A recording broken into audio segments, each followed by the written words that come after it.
अस्सलामुअलैकुम। जिस तरह कई सारी बीमारियां होती हैं, न्यूरोलॉजिकल डिसऑर्डर्स होते हैं, स्केलेटल डिसऑर्डर्स होते हैं।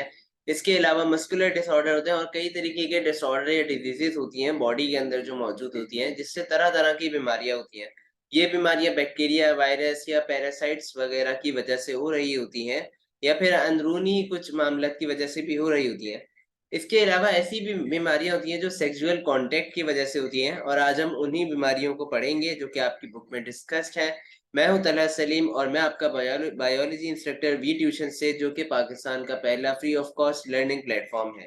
लेक्चर आपको डाउनलोड करना हो या प्रेजेंटेशन आपको चाहिए हो तो आप हमारी वेबसाइट vtutions.com पर जाएं, साइन अप करें और अपने मुताबिक लेक्चर या प्रेजेंटेशंस डाउनलोड कर लें। साथ ही ये कि हर लेक्चर के बाद एक क्विज मौजूद होता है ताकि आपकी प्रिपरेशन अच्छी हो जाए, तो आप वहां पर जाके अपनी तैयारी भी कर सकते हैं।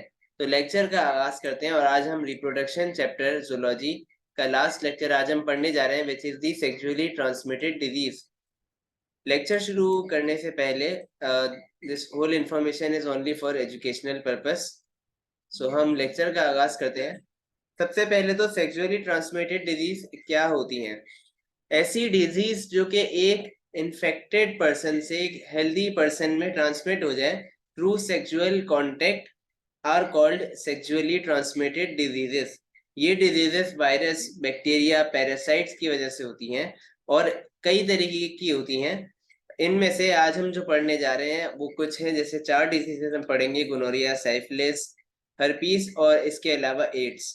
तो पहले गोनोरिया के बारे में हम पढ़ते हैं। गोनोरिया क्या है कि गोनोरिया सेक्सुअली ट्रांसमिटेड डिजीज, ये जो सेक्सुअल कांटेक्ट की वजह से, अब ये जो सेक्सुअल कांटेक्ट है या तो ये ओरल सेक्स या फिर ये के जेनाइटल्स की वजह से, दोनों कंडीशंस में ये स्प्रेड हो सकता है। तो गोनोरिया जो कॉज हो रहा होता है वो नाइजीरिया गोनोरिया बैक्टीरिया से हो रहा होता है, और सिम्टम्स इसके जो होते हैं वो इस तरह होते हैं कि जख्म बन जाते हैं जेनाइटल ट्यूब्स पर, या फिर ये कि आपके प्यूबिक रीजन में इचिंग यानी खारिश होती है। इसके अलावा जो रेक्टम है उससे पस लाइक डिस्चार्ज होती है। अगर मेल इन्फेक्टेड होगा तो जब वो यूरिनेशन करेगा तो उस कंडीशन में यूरिनेशन में उसको बहुत ज़्यादा तकलीफ होगी। साथ ही ये कि एक येलोइश मास या आप कह लें येलोइश एक पस सी डिस्चार्ज होगी बिफोर दी यूरिनेशन। इसके अलावा इफेक्ट बॉडी पे क्या करता है कि मेल में वास्ट डिफरेंस का मैंने आपको मेल रिप्रोडक्टिव सिस्टम में काम बताया था कि ये क्या करता है कि ये आपकी बॉडी में जो मैच्योरिटी करवा रहा होता है स्पर्म्स के, और साथ ही ये कि स्पर्म्स को इजैकुलेटरी ट्यूब तक लेकर जा रहा होता है। तो ये वास्ट डिफरेंस जो होती है ये इसमें बैडली बहुत ज्यादा नुकसानदेह हो जाती है। और फीमेल में ओविडक्ट्स क्या आती है कि ओवरी के ऊपर ओविडक्ट्स जो थी वो ओवम को लेकर जा रही थी टू दी यूट्रस। तो ओविडक्ट्स जो होती हैं वो डैमेज हो जाती हैं या फिर ब्लॉक हो जाती हैं, तो इस कंडीशन में इनफर्टिलिटी हो सकती है। अगर ज्यादा लेट कंडीशन हो गई, ट्रीटमेंट नहीं हुआ, तो इनफर्टिलिटी हो सकती है। यानी ये कि द मेल और फीमेल वो फिर ऑफस्प्रिंग प्रोड्यूस नहीं कर पाएंगे। अगर मदर इन्फेक्टेड है, सो इस कंडीशन के अंदर mother can transmit the disease to its baby और द ऑफस्प्रिंग। और अगर उस कंडीशन में भी अनट्रीटेड हो तो it can also lead to blindness. Treatment gonorrhoea का ये है कि एंटीबायोटिक दी जाती है, स्पेशली सेफ्ट्रायोक्सिन। तो इससे गोनोरिया ट्रीट हो सकती है। गोनोरिया के बाद जो दूसरी डिजीज है वो है साइफिलिस। साइफिलिस क्या होती है कि साइफिलिस जो है वो डिजीज अगेन वही सेक्सुअली ट्रांसमिटेड डिजीज ही है, लेकिन साइफिलिस कॉज हो रही होती है ट्रिपोनिमा पैलेडियम से। अब सिम्टम्स क्या होते हैं साइफिलिस के कि साइफिलिस में मेंटली रिटार्ड हो जाता है, यानी ये कि क्योंकि नर्वस सिस्टम को इफेक्ट करती है, तो जो पेशेंट होता है ये जो इन्फेक्टेड पर्सन है वो मेंटली रिटार्ड हो जाता है। साथ ही ये कि ब्लाइंडनेस हो सकती है, यानी अंधा हो जाएगा वो। और इंसैनिटी यानी ये कि पागलपन शो करना शुरू कर देगा, पागलपनी की हरकतें वो करेगा। उसका इसके अलावा इसके अंदर एक और होता है, यानी कि कुछ अल्सर्स होते हैं, यानी कुछ आप कह सकते हैं डिस्ट्रक्टिव, कुछ बड़े बड़े जख्म होते हैं जो कि आपके मुख्तलिफ बॉडी के हिस्सों पर बन जाते हैं। खास साथ ही जैसे कि आपके जेनाइटल्स में यानी आपके प्यूबिक रीजन में या इंटरनल ऑर्गन्स पर। इसके अलावा इसके सिम्टम्स ये भी होते हैं कि वेट लॉस होना शुरू हो जाता है, फटीग यानी थकन बहुत होती है, और ये कि जिस्म में दर्द होना शुरू हो जाता है। ये सिम्टम्स साइफिलिस के हैं। अब इसके अलावा इफेक्ट्स क्या होते हैं कि बॉडी पर, कि रिप्रोडक्टिव सिस्टम को तो इफेक्ट कर रहा है, लेकिन साथ ही ये कि नर्वस सिस्टम और स्केलेटल सिस्टम, इन दोनों को भी ये इफेक्ट करता है। इसके ट्रीटमेंट में बेंजाथीन पेनिसिलिन जी दी जाती है, एंटीबायोटिक है। और ये क्या है कि ये इसके एक लॉन्ग पीरियड होता है, यानी तक इसका ड्यूरेशन होती है, यानी बार बार इसको इंजेक्ट की जाती है। इसका कोर्सेज होते हैं कि 1 वीक में आपको इतनी लेनी है, 2 वीक में इतने इंजेक्शन लेंगे। तो इस हिसाब से इसका थोड़ा लॉन्ग ट्रीटमेंट है। दूसरे की बात की जाए जेनिटल herpes, जेनिटल तीसरी यानी जेनिटल herpes क्या है कि जेनिटल herpes एक वायरस से होती है, जिससे जो वायरस का नाम है herpes simplex वायरस। सिम्टम्स क्या होते हैं कि कुछ छाले बन जाते हैं या फिर जख्म बन जाते हैं, और ये जो जख्म या छाले होते हैं ये काफी दर्दनाक होते हैं, और ये आपके जेनिटेलिया यानी आपके जो पीनस या फिर जो भी आपके टेस्टिकल्स हैं, साथ ही ये कि फीमेल में वेजाइना वगैरह, तो यहाँ पर बेसिकली ये अल्सर्स या ब्लिस्टर्स बन जाते हैं। साथ ही ये कि बुखार होता है, फीवर, और इसके अलावा जब भी कोई मेल या फीमेल वो यूरिनेशन करेगा तो उस कंडीशन में भी काफी दर्द होता है। इसके अलावा आपके लिम्फ नोड्स जो होते हैं वो फूल जाते हैं।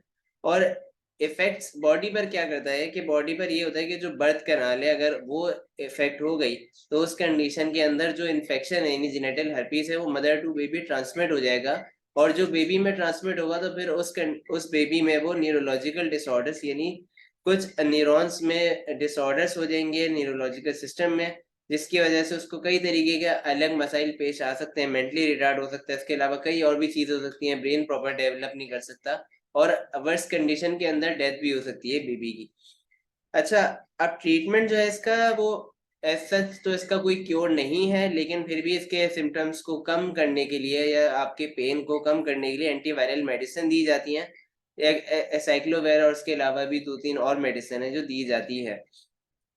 अच्छा, अब इसमें जेनिटल herpes में भी सिर्फ जरूरी नहीं कि जो सिम्टम्स बन रहे, जो मैंने कहा कि छाले या पेनफुल ब्लिस्टर्स या अल्सर्स बन रहे हैं, वो सिर्फ आपकी जेनिटेलिया नहीं, बल्कि इन तमाम कंडीशन के अंदर चाहे वो herpes है या फिर ये के साइफिलिस है या फिर ये के गोनोरिया, तो तीनों कंडीशन में अगर ओरल सेक्स हो रहा है तो उस कंडीशन के अंदर आपके माउथ या फिर लिप्स पर भी इसके असरात पाए जा सकते हैं, यानी दाने बन जाएंगे या ये के जख्म हो जाएंगे।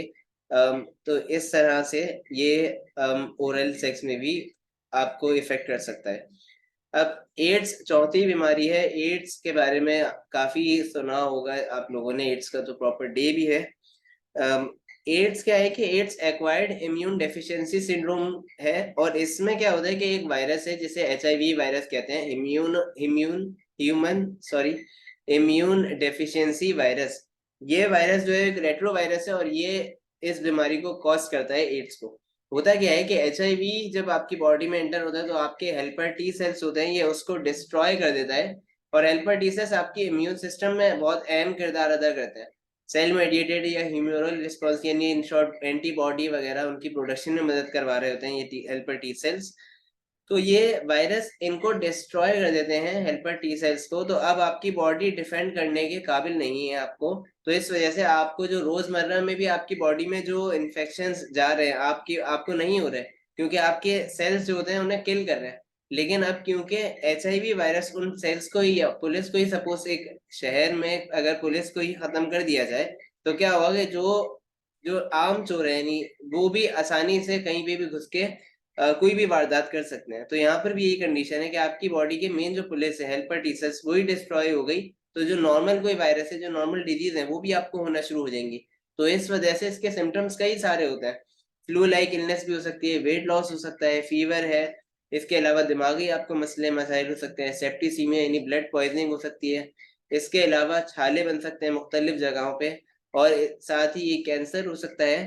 तो इसके सिम्टम्स भी वेरी कर रहे होते हैं फिर ये कि आहिस्ता आहिस्ता इसके सिम्टम्स भी बढ़ते जाते हैं। ट्रांसमिशन की मैं बात करूं तो जिस तरह पीछे सारी डिजीज थी वो तकरीबन सारी सेक्सुअल कांटेक्ट से ही हुई थी, इधर ये कि जेनिटल या फिर ओरल सेक्स। जबकि एक अच्छा herpes जो है, herpes skin to skin contact से भी हो जाता है। यानी सपोज कि अगर herpes का कोई पेशेंट है, वो उसके जो भी जेनिटल्स हैं उसको टच करने की वजह से भी ये जो वायरस है, जो डिजीज है, वो भी जो हेल्दी पर्सन है उसको भी ट्रांसमिट हो सकती है। एड्स की जब मैं बात कर रहा था तो एड्स का जो ट्रांसमिशन है वो एड्स का ट्रांसमिशन ब्लड यानी आपके बॉडी फ्लूइड से भी हो सकता है। कि ब्लड के जरिए से या सीमेन के जरिए से या फिर सेक्सुअल कांटेक्ट, या फिर ये कि अब कोई ऐसा पेशेंट है जो एड्स है जिसको, और उसकी नीडल ही कोई आपको लगा दी जाए, तो उस कंडीशन के अंदर आपको भी एड्स हो सकता है। इसके अलावा अगर मदर इन्फेक्टेड है तो वो अपने बेबी को भी ट्रांसमिट कर सकती हैं।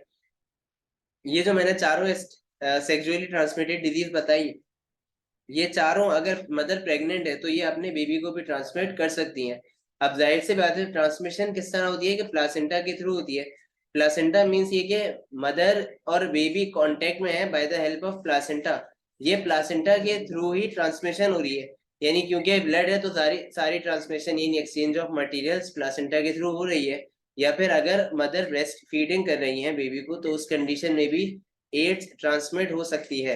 अब एड्स का प्रॉपर ट्रीटमेंट नहीं है, लेकिन ये कि एड्स के आप जो सिम्टम्स हैं उसको मिनिमाइज कर सकते हैं। कुछ डिजीज हैं जैसे लिडोबुडीन और इस तरह राइबाविरिन सिमेरिन वगैरह, ये सारी कुछ जो है ड्रग्स हैं जिससे ये के ट्रीटमेंट कम हो सकते हैं, लेकिन ये के प्रॉपर क्योर नहीं हो सकता। तो यहाँ पर सेक्सुअली ट्रांसमिटेड डिजीज कम होती है, अच्छा खत्म होती है। एक फैक्ट एड्स के बारे में ये भी है कि इन केस ऑफ अगर मेल सर्कमसिशन है, यानी जिसे उर्दू में खतना कहते हैं, उस कंडीशन में एड्स अगर विमेन को है तो विमेन से मेल में होने के चांसेस कम होते हैं इफ मेल इज सर्कमसाइज्ड, यानी इफ अगर मेल में खतना हुई है। तो यहाँ पर सेक्सुअली ट्रांसमिटेड डिजीज खत्म होती हैं। इस चार के अलावा भी कई तरीके की मजीद सेक्सुअली ट्रांसमिटेड डिजीज हैं। आपके कोर्स में सिर्फ यही चार इंक्लूडेड हैं। और यहाँ पर आपका लेक्चर के साथ साथ यहाँ पे जूलॉजी का पार्ट भी खत्म होता है, चैप्टर। तो अगर आपको इस चैप्टर से या पिछले चैप्टर से कोई क्वेरीज हो, कोई क्वेश्चन पूछने हो, तो आप मुझसे व्हाट्सएप कम्युनिटी पर पूछ सकते हैं। इसके अलावा आपको लेक्चर प्रेजेंटेशन डाउनलोड करनी हो तो आप हमारी वेबसाइट vtutions.com से डाउनलोड कर सकते हैं। अगर आपको वीडियो पसंद आई तो लाइक करें और इसके अलावा सब्सक्राइब करें, and also you can follow us on different social platforms. So thanks for watching. आपका देखने का बहुत शुक्रिया। अपना बहुत ख्याल रखें। अल्लाह हाफिज।